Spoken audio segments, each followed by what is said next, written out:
दोस्तों ये स्टोरी का 41वां भाग है। अगर आपने इस स्टोरी के पिछले वाले भाग नहीं देखे तो मैंने प्लेलिस्ट में मेंशन कर दिया, आप ज़रूर जाकर के चेकआउट करें।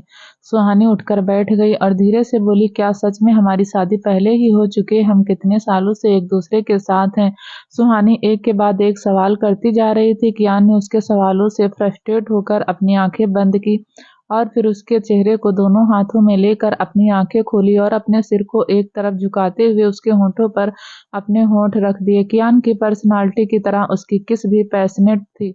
सुहानी ने अपने दोनों हाथ उसके नेक पर लपेट दिए, उसके पैशनेट किस में डूब गई। जब वह उससे अलग हुआ तो सुहानी ने फिर पूछा, मुझे सब जानना है, आप सब मुझसे क्या क्या छुपा रहे हैं? कियान ने उसे कोल्ड लुक देते हुए कहा, सब पता चल जाएगा, पहले शादी कर लें हम उसकी बात पर। सुहानी ने मुंह बनाकर कहा, आप शुरू से मेरे साथ थे और मैं खामखा इतना डर रही थी। तभी वह बोलते बोलते रुक गई, जैसे उसे कुछ याद आया हो। सुहानी ने अपनी आंखें बड़ी की और नीचे अपने पेट को देखा, फिर अपना एक हाथ अपने पेट पर रखते हुए बोली, यह सच में मेरा बेबी है?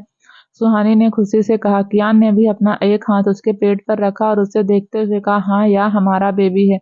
जैसे ही कियान ने यह कहा तो सुहानी ने अपने दोनों हाथ फिर से उसकी नेक पर लपेट दिए और उसे जोर से हक कर लिया। तभी कियान ने भी अपने हाथ उसकी कमर पर बांध दिए। उसकी याददाश्त नहीं आई थी, पर कियान उसका पति पहले से है और वह उसके बच्चे की मां बनने वाली है, यह बात ही उसे खुशी देने के लिए काफी थी। संगीत का फंक्शन अच्छे से होने के बाद सभी लोग दो परिवारों में बैठ गए। अभिनव, शिवा, अर्पित, ऋत्विक, यशिका, आशी और आशु अपने परिवार के साथ होटल चले गए, जहां कियान रेडी होकर बारात लेकर जाने को हुआ तो शिवी और शिव दोनों ने एक बहुत लविंग सॉन्ग पर परफॉर्म किया। उनके परफॉर्म करने के बाद ही बारात गई। शिव और राहुल ने सारा इंतजाम कर दिया था। कई बार उन्होंने फोन करके कंफर्म भी किया था वहां सब ठीक है या नहीं। बारात पहुंचने के बाद ऐश्वर्या ने एक मां के रूप में सारी रस्में की और कियान का स्वागत कर उसे मंडप में ले गई। उसके जाने के बाद सुहानी को मंडप में लाया गया। दादाजी दोनों को देखकर मुस्कुरा रहे थे। कारो और शिवन्या भी बहुत खुश दिख रहे थे। शादी की रस्में शुरू हो गई और कियान ने 7 फेरों के साथ सुहानी के गले में मंगलसूत्र और मांग में सिंदूर भरकर एक बार फिर से उसे अपना बना लिया था।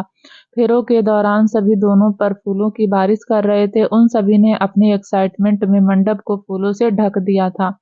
सभी के होठों पर एक बड़ी सी स्माइल चिपकी हुई थी। जैसे ही कियान ने शादी की आखिरी रस्म पूरी की, तभी एक धमाके की आवाज सबके कानों में गई और सभी चौंक गए। आवाज इतनी तेज थी कि सब ने अपना सिर झुकाते हुए अपने कानों को बंद कर लिया था। सुहानी के कान में धमाके की आवाज गूंजने लगी और उसकी आंखों के सामने धुंधली तस्वीर दिखने लगी। तभी सब बाहर आए तो उनके सामने आदमियों का एक बड़ा काफिला बाहर खड़ा उन्हीं का इंतजार कर रहा था। उन सभी के हाथ में हथियार थे। शिव ने उन्हें देखकर गुस्से में कहा, सोचा था भाई के बिना ही सब हैंडल कर लूंगा, पर यह कमीने फिर से आ गए। इतने सारे आदमियों को देखकर पल के लिए ऐसा लगा जैसे सब वहीं खत्म हो जाएगा। राघव के आदमी ने चारों ओर से उन्हें घेरा हुआ था। इतने लोगों को हथियार के साथ देखकर शिव, राहुल, अभिनव, शिवा और अर्पित उनके चेहरे पर डर दिखने लगा था। तभी रेहान ने राहुल के कंधे पर हाथ रखते हुए कहा, क्या हुआ, डर लग रहा है? उसने उसे देखा तो रेहान के चेहरे पर स्माइल थी। शिव ने कियान की तरफ देखा तो वह भी धीरे से मुस्कुरा रहा था। कियान में शिव, राहुल, अर्पित, अभिनव, शिवा सभी को देखते हुए कहा, तुम लोगों को क्या लगा हमें कुछ पता नहीं चलेगा? राघव यह सब करेगा, यह मैं पहले से जानता था। उसकी बात को पूरा करते हुए रेहान ने आगे कहा, और इसलिए इसका इंतजाम हमने पहले ही कर दिया था। यह कहते हुए रेहान ने आकाश की तरफ देखा, जहां कई सारे चॉपर्स उड़ रहे थे। ध्यान से देखने पर उनका चॉपर्स में शार्प शूटर थे, जिनके हाथ में लेटेस्ट मॉडल के वेपन्स थे। कियान के एक इशारा करते ही आकाश से मौत की बारिश होने लगी थी। तो वहीं इस नजारे को देखकर सभी हैरान रह गए थे। कुछ ही मिनटों में राघव के भेजे सभी आदमियों की लाशें जमीन पर पड़ी थी। रेहान सबके साथ मिलकर सभी फैमिली मेंबर्स को सेफली घर पहुंचाने में लगा था। तो वहीं कियान सुहानी का हाथ पकड़कर पार्किंग एरिया में आया और अपनी कार की तरफ बढ़ा ही था कि तभी उनसे एक कुछ दूरी पर एक लाइन में खड़ी तीनों गाड़ियां ब्लास्ट हो गईं। यह देखकर कियान ने तुरंत ही सुहानी को अपनी बाहों में भरा। फिर जब सुहानी ने तीनों कारों को एक एक कर अपने सामने ब्लास्ट होते हुए देखा तो उसकी आंखों के सामने आने वाली धुंधली तस्वीर साफ हो गई। उसने अपनी आंखों के सामने अपने घर को और अपने पेरेंट्स को जलते हुए देखा था। तो उस मंजर के याद आते ही सुहानी जोर से चिल्लाई और कियान की बाहों में बेहोश हो गई। करीब 3 घंटे बाद सुहानी ने जब अपनी आंखें खोली तो सभी उसके सामने खड़े उसे ही देख रहे थे। वह सब सुहानी को होश में आते देखकर खुश हो गए थे। तो वहीं सुहानी ने सबको देखते हुए कहा, क्या हुआ? आप सब यहाँ क्यों हैं? भाई, आप इंग्लैंड से कब आए? हाय सिवी, तुम दिल्ली से कब आई? उसकी बातें सुनकर कंफ्यूजन में एक दूसरे को सब देखने लगे। तो वहीं कियान उसे होठों पर स्माइल लिए देख रहा था। उसे उसकी सुहानी जो वापस मिल गई थी। तभी कियान ने उसके पास जाते हुए कहा, so finally you are back. Suhani ने इस वेश में देखते हुए कहा, मैं कहाँ गई थी? या कहते हुए वह सोचने लगी। तभी उसने याद करते हुए कहा, हाँ याद आया, मैं तो श्रीलंका गई थी ना। या कहते हुए सुहानी ने अपना सिर दोनों हाथों से पकड़ा और धीरे धीरे सब याद करने लगी। पिछले 2 महीनों में जो भी हुआ उसे एक एक कर सब याद आ रहा था। कियान ने उसके पास बैठते हुए उसके हाथों को पकड़ नीचे कर दिया और उसे देखते हुए कहा, अभी इतना स्ट्रेस मत लो, तुम्हारी मेमोरी अभी अभी वापस आई है, टेक सम रेस्ट। सब तीनों को अकेला छोड़कर चले गए। तभी सुहानी अपने कपड़ों को देखते हुए कहा, यह मैंने शादी के कपड़े क्यों पहने हैं? कियान ने मुस्कुराते हुए कहा, क्योंकि आज हमारी शादी हुई है।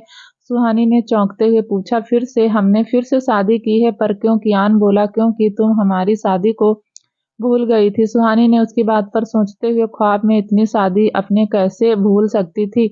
क्या आप यह कहना चाहते हैं कि मैं आपको भूल गई थी? ना, हो ही नहीं सकता, मैं आपको भूल जाऊं, नेवर। इस बात पर कियान ने मुस्कुराते हुए कहा, हाँ तुम हमारी शादी भूल गई थी, पर मुझे नहीं, मैं तुम्हारी उस जिंदगी में भी था। कियान ने कुछ कुछ बातें उसे बता दी थी। उसकी बात सुनते ही सुहानी अपनी आंखें बड़ी किए हुए उसे हैरानी से देखने लगी थी। अच्छा है ना, हमारी शादी फिर से हो गई। इस बार हमारी शादी ठीक वैसे ही हुई है जैसा तुम चाहती थी। अब बस एक ही रस्म रह गई है। कियान की बात सुन सुहानी ने पूछा, कौन सी एक रस्म रह गई है? कियान ने आंखों में शरारत लिए कहा, लास्ट टाइम हम अपने फर्स्ट नाइट में खूब लड़े थे, पर इस बार हम लड़ेंगे नहीं, अपने फर्स्ट नाइट मनाएंगे। सुहानी उसे मुंह खोले हैरानी से देख रही थी। तभी हैरान सुहानी को और हैरान करते हुए कियान ने उसे अपनी बाहों में उठाया और अपने रूम की तरफ बढ़ गया। जब वह सुहानी को ले जा रहा था तब सभी उन्हें चीयर्स कर रहे थे। सुहानी ने शर्म से अपना चेहरा उसके सीने में छुपा लिया था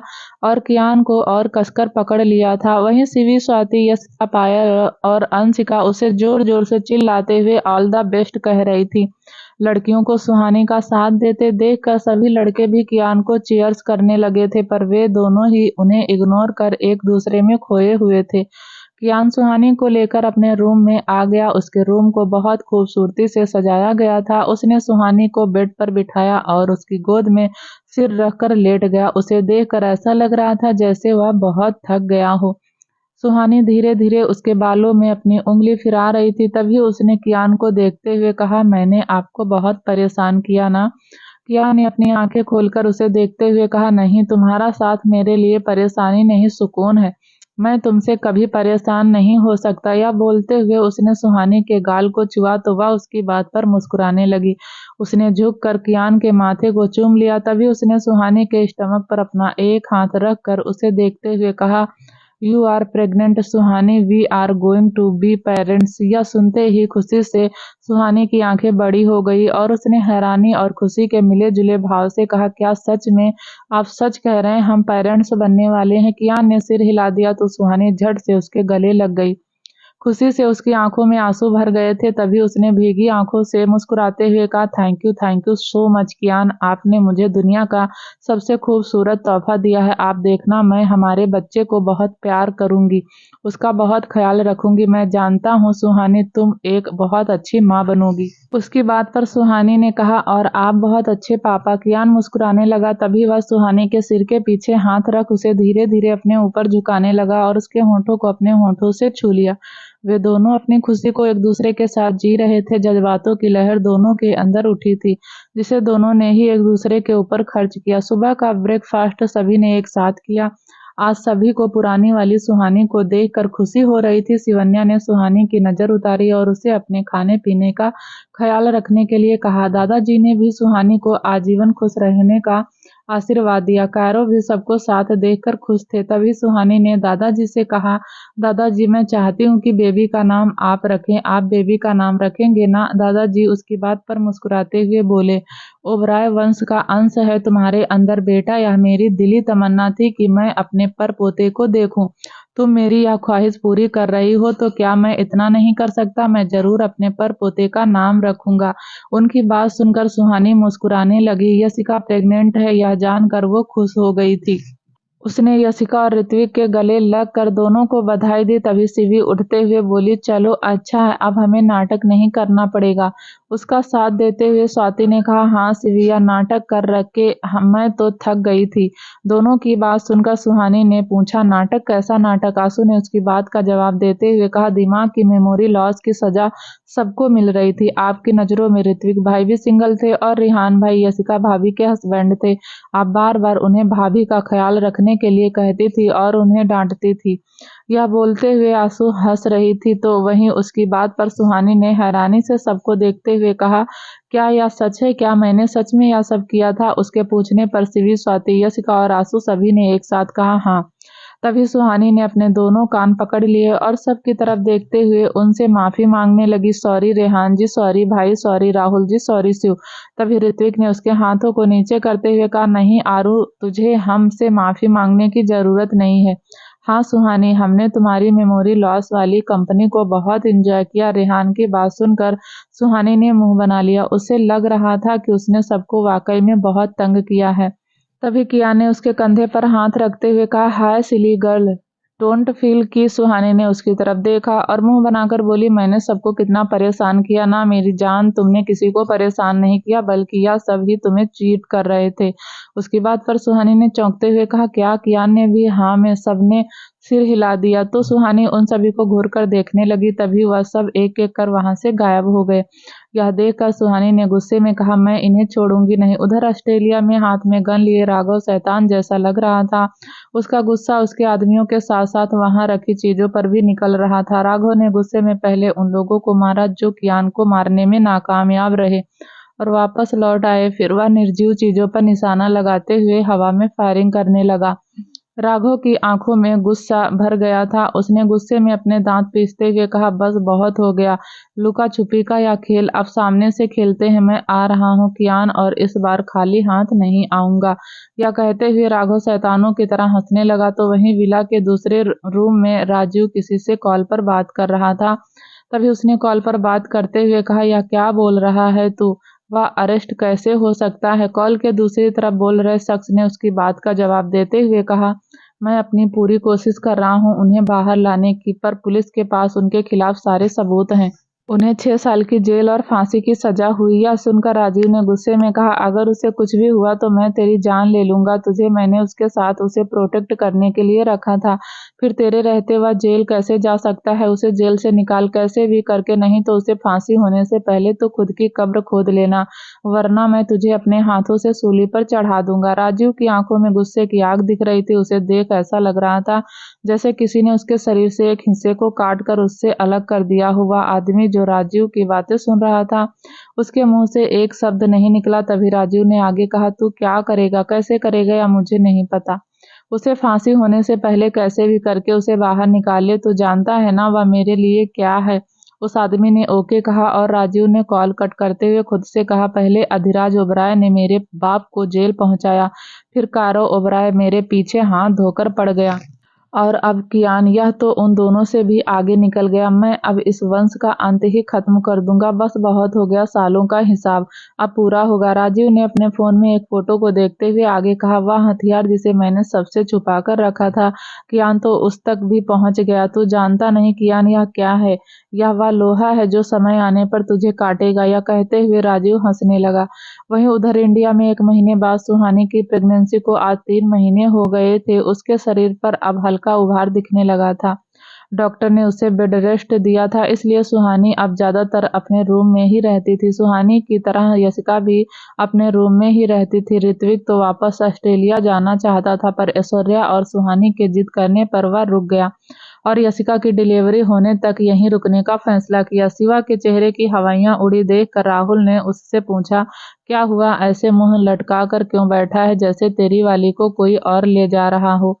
हाँ, शिवा ने मुंह लटकाए हुए ही कहा। तो राहुल ने उसकी बात पर चौंकते हुए कहा, क्या सच में? शिवा बोला, हाँ, उसकी शादी हो रही है। तो राहुल बोला, तो तू यहाँ क्या कर रहा है, जाकर रोक ना जल्दी, चल उसे भगा कर ले जाते हैं। उसने अभी यह कहा ही था कि तभी पीछे से आते हुए अभिनव ने कहा, पहले मेरे साथ चल, मेरी वाली की कल ही शादी है। दोनों की बात पर राहुल ने दोनों को अजीब नजरों से देखते हुए कहा, दोनों की शादी हो रही और यह बात तुम दोनों अब बता रहे हो? अबे सालो, तुम्हें उनके बच्चों का बाप बनना है या मामा? अभिनव ने उसकी बात का जवाब देते हुए कहा, जब पता ही आज चला है तो पहले कैसे बताता। तभी शिव ने बीच में आते हुए कहा, क्या बातें हो रही हैं? राहुल ने उसे देखते हुए कहा, इनकी वालियों की शादी हो रही है किसी और से। शिव ने चौंक कर दोनों की शक्ल देखी और फिर हंसते हुए कहा, प्यार में धोखा बहुत बुरा है तुम दोनों के साथ, मेरी पूरी हमदर्दी तुम दोनों के साथ है। शिवा ने उसकी बात पर उसे घूरते हुए कहा, हमें धोखा नहीं मिला, उनकी शादी जबरदस्ती करवाई जा रही। ओहो, तो यह बात है। तो तुम लोग यहाँ क्यों खड़े हो, चलकर उन्हें उठा लाते हैं यार, शिव ने कहा। उसकी बात पर दोनों ने कहा, वह घर से भागना नहीं चाहती, वह चाहती कि हम पूरे हक से उन्हें ले जाएं, बैंड बाजे के साथ। ओहो, तो यह बात है, शिव ने फिर कहा। इस बार उसका लहजा मजाक का था।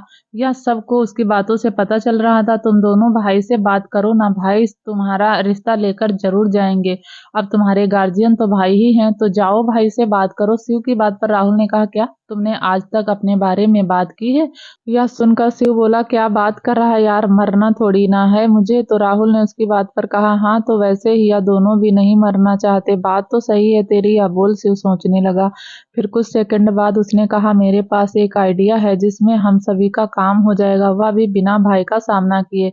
यह सुनकर सब उसे क्यूरियसली से देखने लगे और अभिनव ने कहा, बता कैसा आइडिया है? उसके पूछने पर शिव ने कहा, क्यों ना हम अपने केस को लेकर हाई कोर्ट की जगह सुप्रीम कोर्ट में जाएं। उसकी पहेली नुमा बातें किसी को समझ नहीं आ रही थी, पर तभी राहुल उसकी बातों का मतलब समझते हुए बोला, मैं समझ गया, चलो मेरे साथ, राहुल ने कहा और आगे बढ़ गया।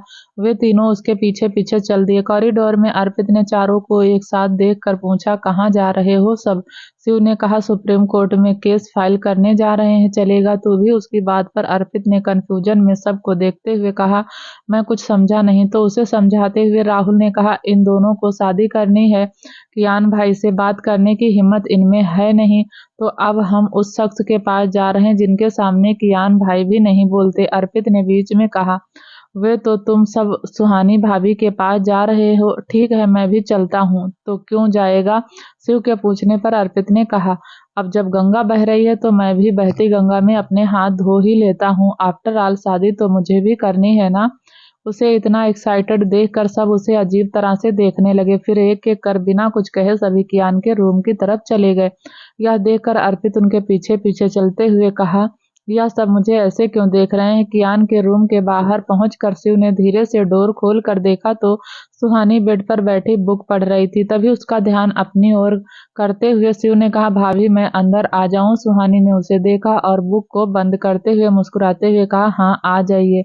आप वहां क्यों खड़े हैं? उसके परमिशन देने पर शिव अंदर आ गया। उसके पीछे पीछे वह चारों भी अंदर आ गए।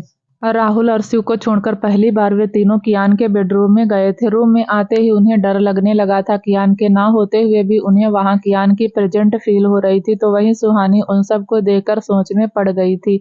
उसे समझ नहीं आ रहा था कि वह सब एक साथ उसके कमरे में क्यों आए हैं। आप सब यहाँ एक साथ, सब ठीक है ना? सुहानी ने सबको देखते हुए पूछा।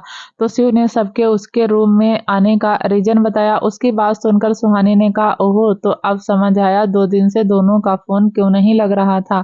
आंटी अंकल उन दोनों की शादी जबरदस्ती कैसे कर सकते हैं? भाभी आपको भाई से इसी बारे में बात करनी होगी, अब भाई ही कुछ कर सकते हैं, शिव ने कहा। उसके कहने के अगले पल ही अर्पित ने अपना गला साफ किया। आवाज सुनकर सबने उसकी तरफ देखा तो राहुल ने कहा, इसे भी शादी करनी है क्या? आपने भी ढूंढ ली कौन है वह? सुहानी ने एक्साइटेड होते हुए कहा। शिव ने जल्दी से कहा, आपकी भाभी की बहन आशी। सुहानी ने अर्पित को देखते हुए कहा तो उसने शर्माते हुए एक हाथ अपने बालों पर फिराया। तभी सुहानी ने सबको एक नजर देखा और शिव से पूछा, और आपका क्या है? क्या आपको कोई नहीं मिली? चलो अच्छा है, मैं खुद ही आपके लिए एक अच्छी लड़की ढूंढ दूंगी। तभी शिव ने बीच में कहा, हाँ पर ज्यादा दूर मत ढूंढना, आसपास में ही देखना।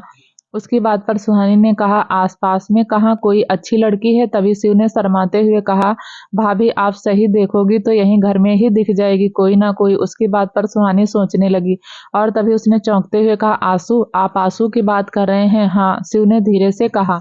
सुहानी ने हैरानी से पूछा, सच में आप उसे पसंद करते? तभी अर्पित ने बीच में ही कहा, भाभी पसंद नहीं, पागल है या उसके प्यार में? सबने उसकी हाँ में हाँ मिला दिया। यह देखकर सुहानी ने कहा, वो तो मैं भी देख रही हूँ कि आप सभी कितने पागल हो गए हैं अपने प्यार में। मुझे आप दोनों से कुछ पूछना है। यह कहते हुए सुहानी शिवा और अभिनव के सामने हाथ बांध कर खड़ी हो गई और दोनों को देखते हुए बोली, आप दोनों सच में उनसे शादी करना चाहते हैं? देखो, मैं यह सिर्फ इसलिए पूछ रही हूँ क्योंकि मैं उनकी दोस्त हूँ और उन्हें अच्छे से जानती हूँ। दोनों को हैंडल करना कितना मुश्किल है, क्या आप दोनों लाइफ टाइम दोनों को हैंडल कर पाएंगे? उसके पूछने पर शिवा और अभिनव ने अच्छे बच्चे की तरह हाँ में सिर हिलाते हुए कहा, हाँ यह बात सही है आपकी, पर अब क्या कर सकते हैं, प्यार तो हो गया है ना, तो अब उन्हें झेल भी लेंगे। दोनों ने यह बात ऐसे कही थी मानो दोनों एहसान कर रहे हो। तभी सुहानी ने दोनों से कहा, तो ठीक है, अब जैसा मैं कह रही हूँ वैसा करिए, आप दोनों यहीं रहेंगे और आप तीनों जाइए और उन दोनों को यहाँ ले आइए, आगे मैं खुद हैंडल कर लूंगी। सुहानी ने शिवा और अभिनव को देखते हुए कहा। शिव और अर्पित को पायल और अंशिका को लेने के लिए भेज दिया। वह सभी सुहानी के रूम से एक एक करके निकले तो वहीं खड़ी स्वाति और शिवी ने उन्हें रूम से निकलते देखकर कहा, यह लोग भाई भाभी के रूम में क्या कर रहे थे? स्वाति ने कहा, होगा कोई काम। शिवी ने कहा, हाँ, और वापस से बातें करते हुए चली गई। सुहानी के खाने पीने का ध्यान शिवी खुद ही रख रही थी। सुहानी के सूप पीने का टाइम हो गया था, इसलिए उसने मेड से सूप बनवाया और उसे ट्रे में लेकर सुहानी के रूम की तरफ जाने लगी। तभी सीढ़ियां चढ़ रही शिवी को ऐसा लगा जैसे उसकी आंखों के सामने अंधेरा छा गया हो। कियान ऋत्विक से बातें करते हुए हॉल में आ गया था और वहीं खड़े होकर दोनों किसी इम्पोर्टेंट टॉपिक पर डिस्कस कर रहे थे। वहीं शिवी जो लगभग आधी से ज्यादा सीढ़ियां चढ़ गई थी, उसे बार बार ऐसा फील हो रहा था जैसे उसके सामने रात हो गई हो। उसने एक हाथ से अपना सिर पकड़ लिया और सीढ़ियों पर रुक गई। उसकी आंखों के सामने अंधेरा बढ़ता ही जा रहा था। तभी उसके हाथ में पकड़ी ट्रे अचानक ही टूटकर नीचे गिर गई। आवाज सुनकर कियान और ऋत्विक दोनों ने उस तरफ देखा। शिवी को अपना सिर पकड़े देखकर कियान जल्दी से उसके पास जाने लगा।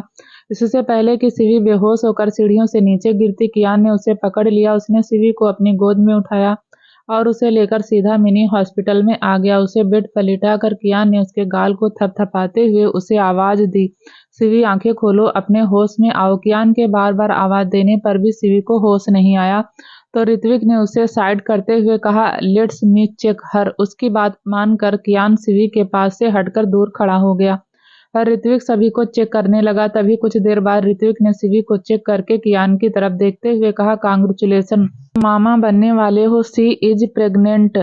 कियान को समझ नहीं आया कि वह ऋत्विक की बातों पर कैसे रिएक्ट करे। वह होठों को तिरछा कर बस धीरे से मुस्कुरा दिया। कुछ समय बाद सब हॉल में थे और सामने खड़े रेहान को घूर रहे थे। रेहान को समझ नहीं आ रहा था कि सब उसे ऐसा क्यों देख रहे हैं, तो वह शिवी ने शिव को देखकर चिढ़ाते हुए कहा, कोई मुझे भी बताएगा क्या हुआ मुझे, मैं बेहोश क्यों हो गई थी? तभी कियान रेहान के पास आया और उसकी शर्ट की कॉलर को पकड़ कर ठीक करते हुए बोला, अगर तूने उसे हर्ट किया ना तो मैं तेरी जान लेने से पहले एक बार भी नहीं सोचूंगा। रेहान ने उससे अपनी कॉलर छुड़ाते हुए कहा, पर मैं उसे हर्ट कहाँ करता हूँ और तू ऐसी बात क्यों कर रहा है? क्या तेरी बहन ने मेरी कंप्लेन की है तुझसे? कियान अपने होठों को तिरछा करके बोला, ना, उसने कोई कंप्लेन नहीं की है, तो उसका ख्याल रखेगा तो ज्यादा दिनों तक जिएगा। यह बोलकर कियान एक तरफ हो गया।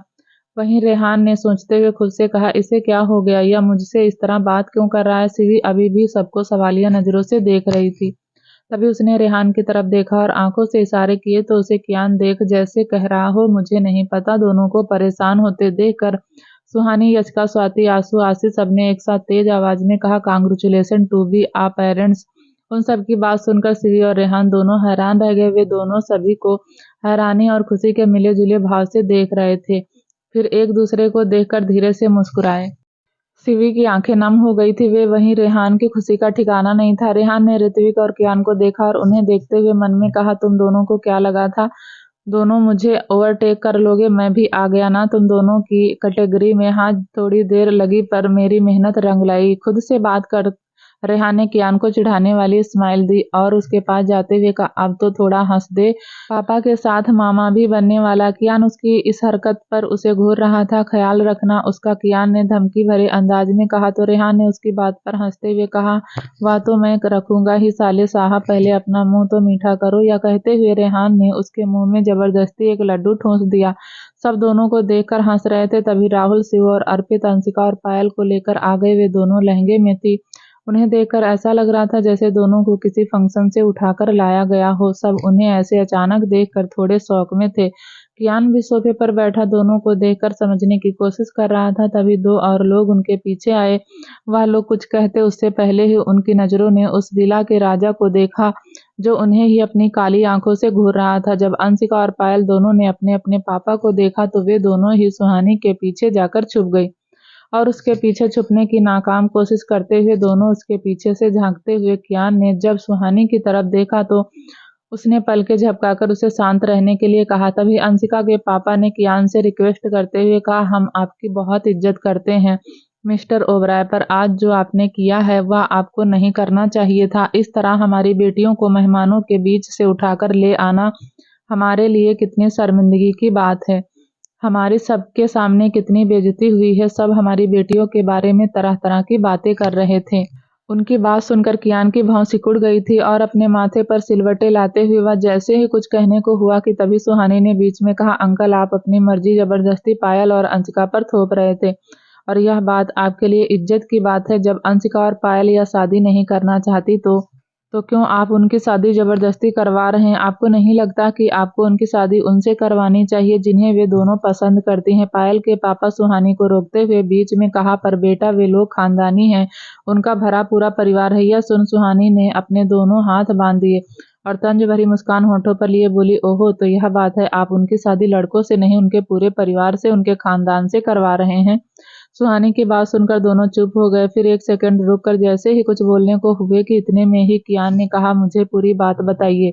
उसके कहने पर सबने एक एक कर अपनी बात उसके सामने रखी। सबकी बातें सुनकर कियान ने अंशिका और पायल को सामने आने के लिए कहा तो उसकी बात मानकर दोनों उसके सामने आकर खड़ी हो गईं और फिर कियान ने दोनों से पूछा, क्या तुम सच में उनसे शादी करना चाहती हो?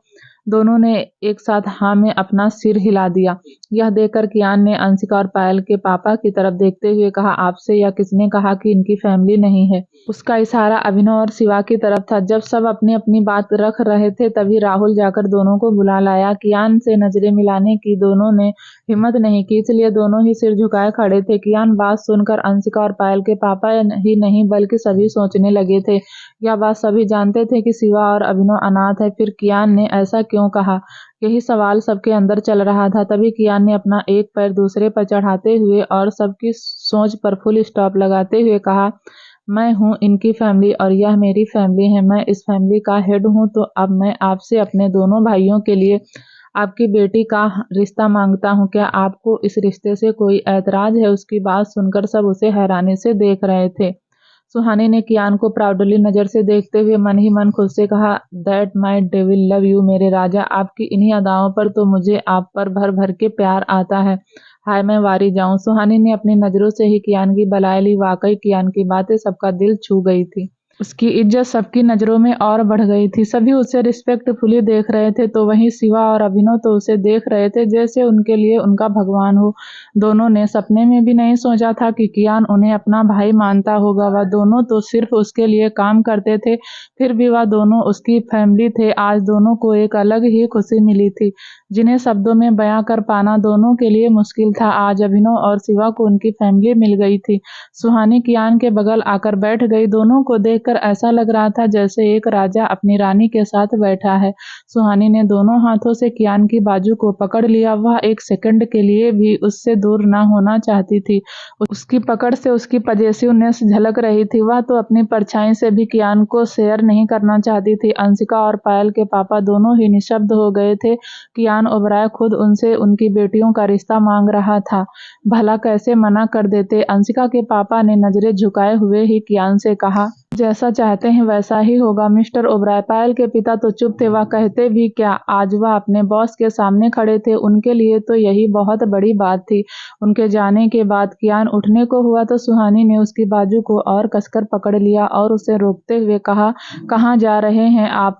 यहीं बैठे, अभी आपको कुछ और भी करना है। उसकी बात मानकर कियान वापस बैठ गया तो सुहानी ने आगे कहा, क्यों ना आज हम उन सभी को सिंगल कर दें जो भी हमारे घर में सिंगल बचे हैं। क्यों अर्पित जी, मैंने सही कहा ना? यह बोलते हुए उसने अर्पित की तरफ देखा तो उसने शर्मा कर अपनी नजरें नीची कर ली। तुम शादी करना चाहते हो? कियान के पूछने पर अर्पित ने घबराते हुए कहा, नहीं भाई, भाभी तो ऐसे ही मजाक कर रही हैं। अर्पित की घबराहट उसके चेहरे पर दिख रही थी। सब अर्पित को ऐसे देखकर मंद मंद मुस्कुरा रहे थे। सुहानी उसकी नर्वसनेस को समझ रही थी कि वह कियान के सामने डर रहा है। तभी उसने धीरे से कियान के कान में कहा, अर्पित को आशी बहुत पसंद है और आशी को अर्पित पसंद है। कियान ने सुहानी की आंखों में देखकर कन्फर्म किया। फिर उसने एक नज़र सबको देखा तो उसकी नज़रें शिव पर जाकर रुक गई। शिव ने जब कियान को खुद को ऐसे देखता पाया तो वह डर गया और डरते हुए जल्दी से बोला, भाई मैं नहीं करना चाहता शादी वादी, मैं तो वही करूँगा जो आप कहेंगे। आप कहेंगे तभी शादी करूँगा, जिससे कहेंगे, जहाँ कहेंगे मैं वहीं शादी कर लूँगा। आपके कहने पर तो मैं इस चुहिया से भी शादी कर लूँगा। उसका इशारा आंसू की तरफ था। सब शिव को हैरानी से देख रहे थे तो वहीं राहुल ने उसे देखते हुए धीरे से कहा था, साला कितनी आसानी से खुद को बचाते हुए अपने दिल की बात सबके सामने रख दी और बेचारा अर्पित फंस गया। शिव के चुहिया कहने से आंसू छिप गई थी। उसने मुंह बनाकर उसे देखा और कियान के सामने आते हुए बोली, जीजू नहीं, मैं इस गधे से शादी नहीं करूंगी। शिव ने दांत पीसते हुए धीरे से कहा, अरे क्यों बनते काम को बिगाड़ रही हो? भाई खुद सामने से पूछ रहे हैं, हाँ कर दो। आंसू उसे घूरते हुए बोली, नहीं करूंगी। आपने मुझे चुहिया क्यों कहा? मैं आपसे शादी नहीं करूंगी, जाइए आप। शिव बोला, तो क्या कहता, जो है वही तो कहा है, तुमने भी तो मुझे अभी अभी गधा कहा है। आंसू बोली, क्यों, आप गधे हैं इसलिए कहा? शिव बोला, हाँ तो तुम चुहिया हो इसलिए मैंने भी तुम्हें चुहिया कहा। दोनों लड़ते हुए या भूल गए थे कि वह कहाँ खड़े। कियान ने दोनों को लड़ते देखकर सुहानी की तरफ देखते हुए कहा, इनकी शादी करवाई तो दोनों लड़ लड़ के मर जाएंगे। सुहानी ने मुस्कुराते हुए कहा, यही तो इनका प्यार है।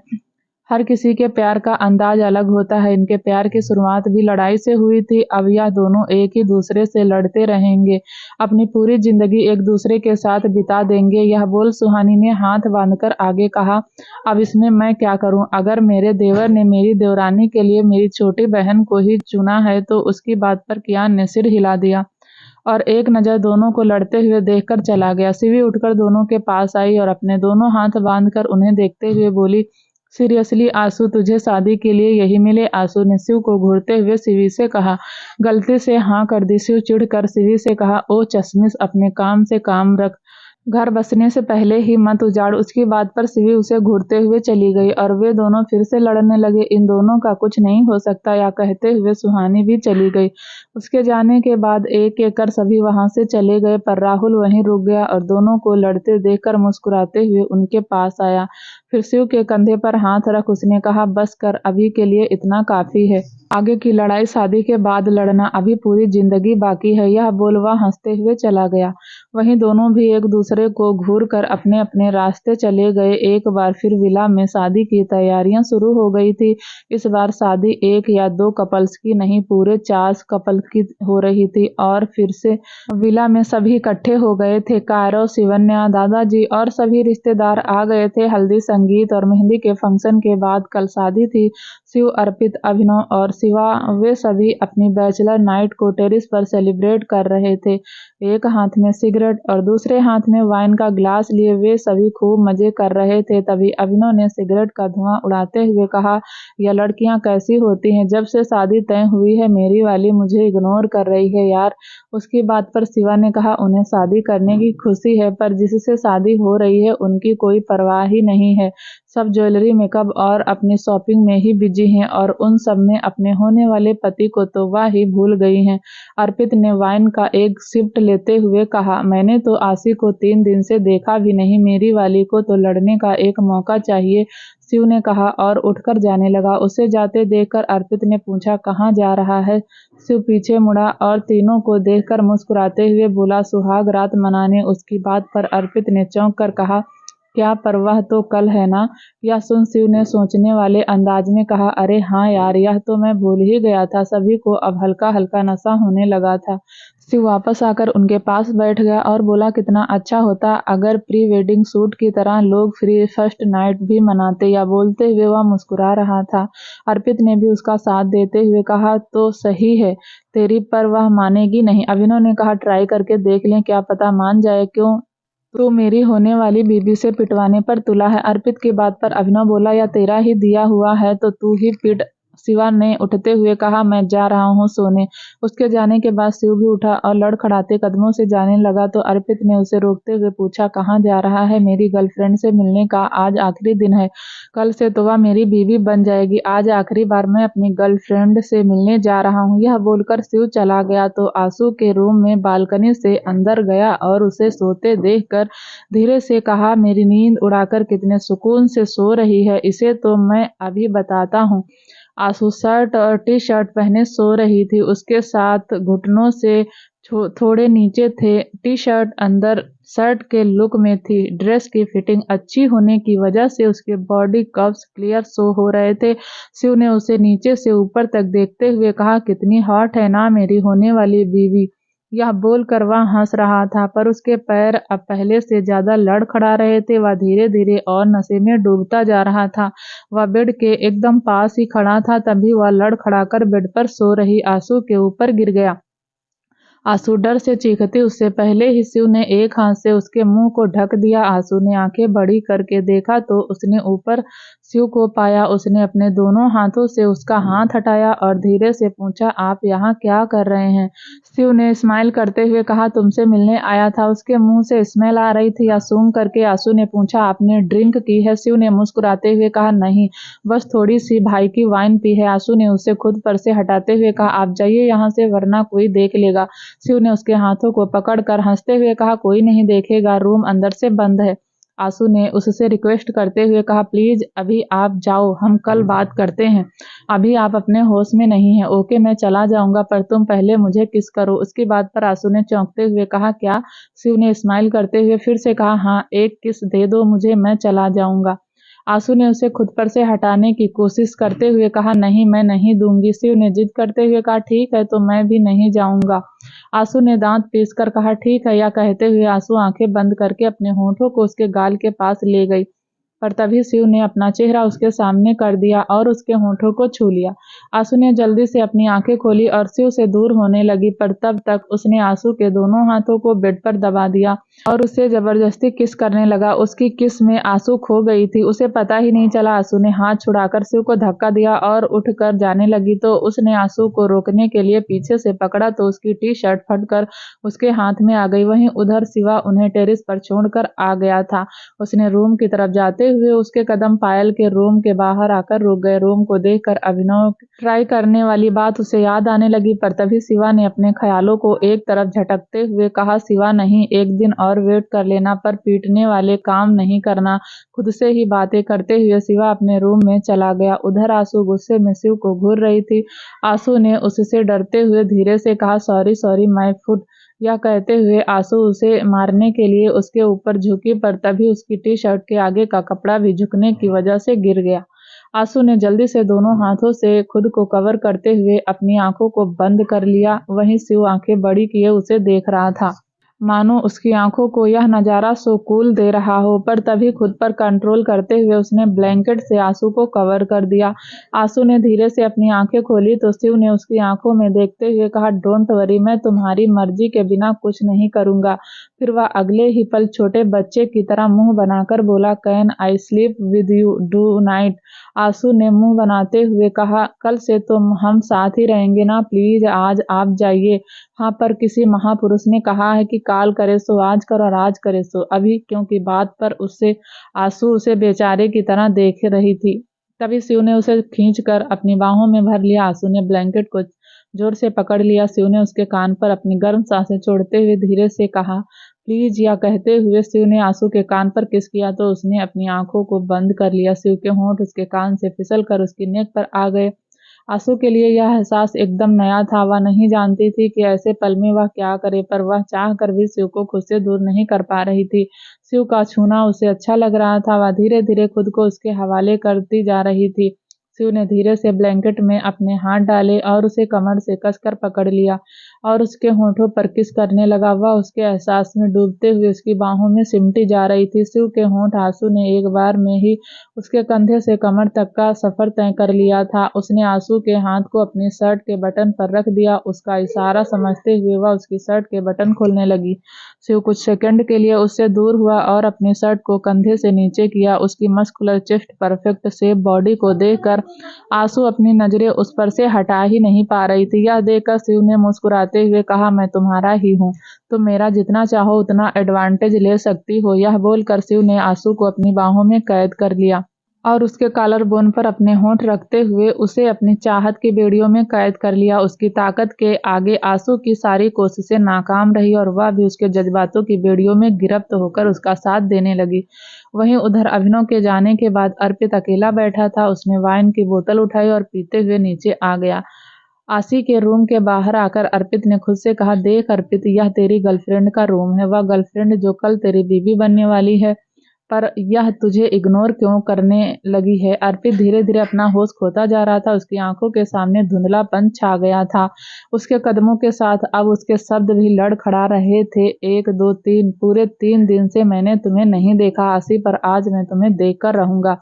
अर्पित ने अपनी उंगली पर काउंट करते हुए कहा। राशि के डोर पर नॉक करने लगा। अर्पित नॉक करते हुए डोर के सहारे ही खड़ा था और नशे में बोले जा रहा था, ओपन द डोर आशी, मुझे तुम्हें देखना है, दरवाजा खोलो ना आशी, मुझे तुमसे कुछ कहना है, सुनना है। तुम मुझे इग्नोर क्यों करने लगी हो? मैं तुम्हारा होने वाला पति हूँ, तुम मुझे इग्नोर नहीं कर सकती। दरवाजा खोलो आशी, दरवाजा खोलो। आशी गहरी नींद में सो रही थी। बार बार अर्पित के नॉक करने से वह नींद में ही खुद से बोली, कौन है इस वक्त? चैन से कोई सोने भी नहीं देता। या बोलते हुए आशी बेड से उठी और नींद भरी आंखों को मुश्किल से खोलते हुए डोर ओपन किया। जैसे ही उसने डोर ओपन किया तो अर्पित, जो डोर से लग कर खड़ा था, अंदर आते हुए उसके ऊपर ही गिर गया। आशी एक पतली दुबली जीरो फिगर वाली नाजुक सी लड़की थी। वह अर्पित के भारी शरीर को संभाल नहीं पाई और वह उसके भारी शरीर के नीचे दबी हुई थी। वहीं अर्पित गिरते ही बेहोश हो गया था। तभी आशी ने उसे खुद के ऊपर से धकेलते हुए कहा, आप कितने भारी हैं। आप उसे खुद के ऊपर से हटाने के बाद आशी कमर पर हाथ रखते हुए लंबी लंबी सांसें ले रही थी। उसने एक नज़र अर्पित को देखा तो वह बेहोश हो चुका था। क्या मुसीबत है, या इतनी रात यहाँ क्यों आए हैं? यह बोलते हुए उसने अपने रूम का डोर क्लोज किया और अर्पित के पास आकर कमर पर हाथ रखकर उसे घूरने लगी। फिर छोटी बच्ची की तरह मुंह बनाकर बोली, यह ऐसी हालत में मेरे रूम में क्यों आए हैं? अब क्या करूं मैं? आशी ने बहुत मुश्किल से अर्पित को बेड तक पहुंचाया। फिर उसके जूते निकाल कर उसे सही से सुलाते हुए आशी ने उसे ब्लैंकेट उड़ा दिया। आशी अर्पित को बेड पहुंचाने में ही थक गई थी। उसने टेबल पर रखा पानी का ग्लास उठाया और पानी पीकर लंबी सांस ली और अर्पित को गुस्से में देखते हुए बोली, इन्हें तो मैं कल बताती हूँ, मुझे परेशान करने की इनकी हिम्मत कैसे हुई। आशी भी बेड के दूसरी साइड आकर लेट गई। उधर आंसू शिव के सीने पर सिर रखकर सो रही थी। शिव ने उसे अपनी बाहों में भर रखा था। दोनों के कपड़े कमरे में इधर उधर बिखरे हुए थे। आंसू के चेहरे पर एक दर्द था जो उसके गहरी नींद में सोने के बाद भी उसके चेहरे पर दिख रहा था। वहीं उधर आशी बेड पर लेटते ही सो गई थी। तभी उसे नींद में ही फील हुआ कि एक हाथ उसकी कमर को पकड़े हुए है और उसकी कमर को सहला रहा है। आशी ने नींद में ही अपने हाथ से उस हाथ को हटाना चाहा, पर उस हाथ की पकड़ उसकी कमर पर कस गई। धीरे से उसके हाथ में आशी को अपनी तरफ खींच लिया। अब उसे अपनी गर्दन पर किसी की गर्म सांसें महसूस हो रही थी। तभी ठंडे होठों की चुभन से उसे अपने शरीर में सिरहन फील हुई। उसने झट से अपनी आंखें खोली तो देखा कि अर्पित उसके सीने पर अपना सिर रखकर सो रहा है। अर्पित को नशे में बिल्कुल भी होश नहीं था। उसने अपनी उंगलियों को आशी की उंगलियों में उलझाया और उन पर अपनी पकड़ कसते हुए उन्हें दबा दिया। अर्पित, जिसे जरा सा भी अंदाजा नहीं था वह अपनी मदहोशी में क्या कर रहा है, तो वहीं आशी लगातार उसकी कैद से आजाद होने की कोशिश कर रही थी। अर्पित के नशे में होने के बावजूद भी वह उस पर हावी था। वह आशी की नेक से अपने होठों से छूते हुए उसके होठों तक गया और उन्हें किस करने लगा। आशी ने गुस्से में उसके होठों पर जोर से बाइट किया तो आशी के साथ अर्पित ने अपनी आंखें खोली। आशी का चेहरा अपने सामने देखते हुए वह चौंक गया और घबराते हुए कहा, तो तुम मेरे रूम में क्या कर रही हो? आसी ने गुस्से में दांत पीसते हुए कहा, मैं आपके रूम में हूँ या आप मेरे रूम में? अर्पित ने एक नज़र पूरे रूम को देखा, फिर अपने नीचे लेटी आसी को देखा जो गुस्से में उसे ही घूर रही थी। अब उसे समझ नहीं आ रहा था कि वह आसी को कैसे संभाले। वह उसके चेहरे को देखकर डर रहा था। आसी बहुत गुस्से में उसे घूर रही थी। वह उसे कुछ कहने ही वाली थी कि तभी अर्पित ने उसके होठों को छू लिया। वह उसे किस कर रहा था।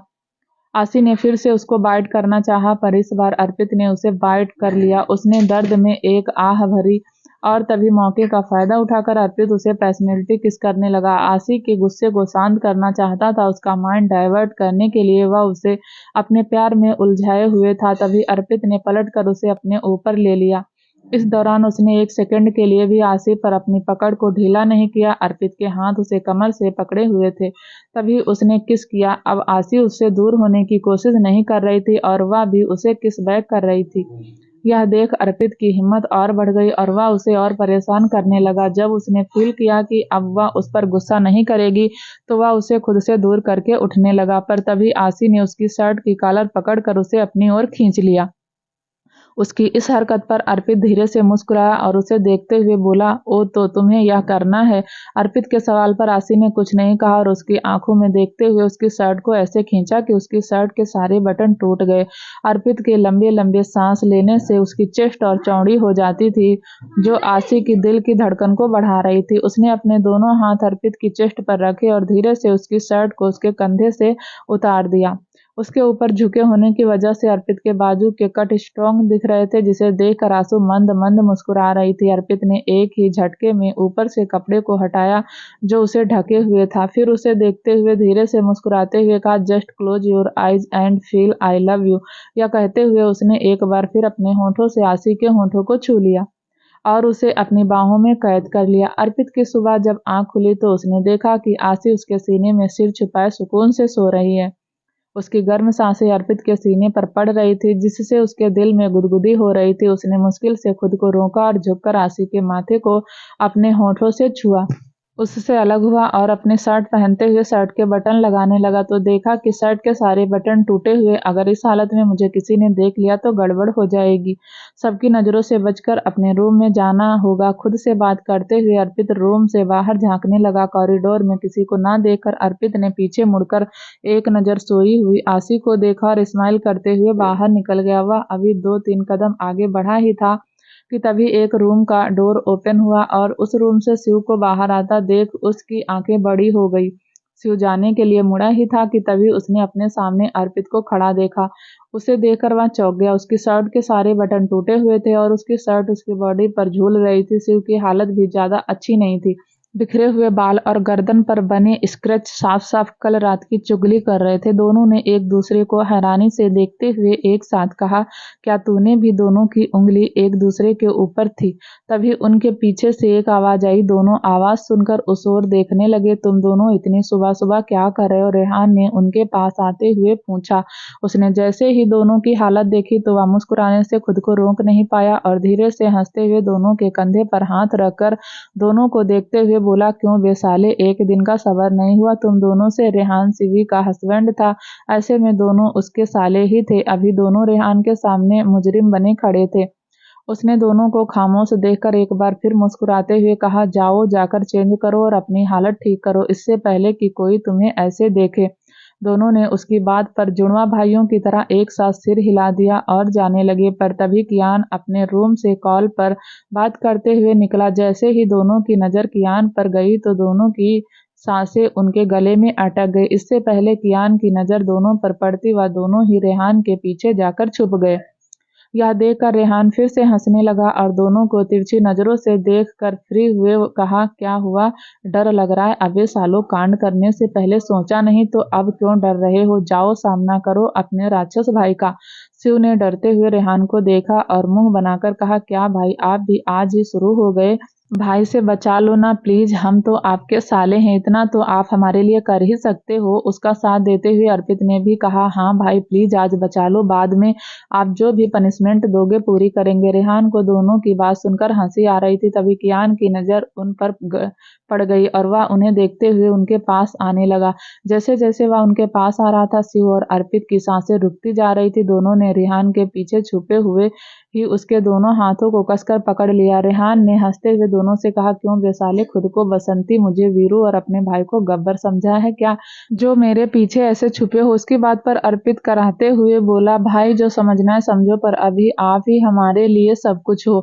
हाँ भाई, कियान भाई से बचा लो, मैं आपकी लंबी उम्र के लिए व्रत रखूंगा। शिव की बात पर रेहान ने उसे अजीब तरह से देखते हुए कहा, अबे तू क्यों मेरे लिए व्रत रखेगा, अपनी बहन को बोल वह व्रत रखेगी, तू मुझे कुछ बाहर फायदा ही होगा, मेरी उम्र लंबी होगी, मैं 200 साल से ज्यादा जी लूंगा। या सुन, अर्पित बोला, मैं तो चाहता हूँ कि आप 1000 सालों तक जियो। भाई उसकी बात पर कुछ कहता कि तभी कियान उसके सामने आकर खड़ा हो गया और तीनों को देखते हुए बोला, तुम लोग यहाँ कैसे क्यों खड़े हो। रेहान ने उसके कंधे पर हाथ रखा और उसे अपने साथ ले जाते हुए कहा, अरे कुछ नहीं, तू चल मेरे साथ, मुझे कुछ इम्पोर्टेंट बात करनी है तुझसे। बोलते हुए उसने अपने दूसरे हाथ से दोनों को जाने का इशारा किया, तो दोनों ही वहां से 9-2-11 हो गए। शाम को शादी के 4 मंडप एक साथ सजे थे। वे सभी दुल्हनें ब्राइडल लुक में कमाल की लग रही थी, इधर दूल्हे भी ग्रूम कस्ट्यूम में जेंटलमैन लग रहे थे। एक एक कर सभी की शादी की रस्में पूरी हुई और वे सभी कपल्स 7 जन्मों के लिए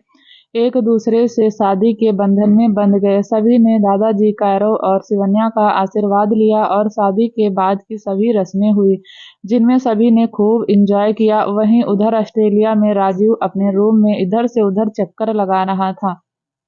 उसकी नजरें फोन पर थी, वह किसी के कॉल का बेसब्री से इंतजार कर रहा था। दोनों की रिंग होते ही राजीव ने 1 सेकंड की देरी किए बिना कॉल पिक किया और दूसरी तरफ से बोल रहे आदमी की बात सुनने लगा। उसकी बात सुनकर राजीव की मुट्ठियां फोन पर कस गई और उसने गुस्से में कहा, उसे बाहर निकाल, मैं उसे बाहर देखना चाहता हूँ, समझा तू। फोन के दूसरी तरफ से बोल रहे शख्स ने फिर से कुछ कहा तो राजीव ने अपनी आंखें बंद कर ली और खुद को शांत करते हुए बोला, जैसे ही वह बाहर आता है तू उसे सच बता देना। यह बोलकर राजीव ने कॉल कट कर दिया।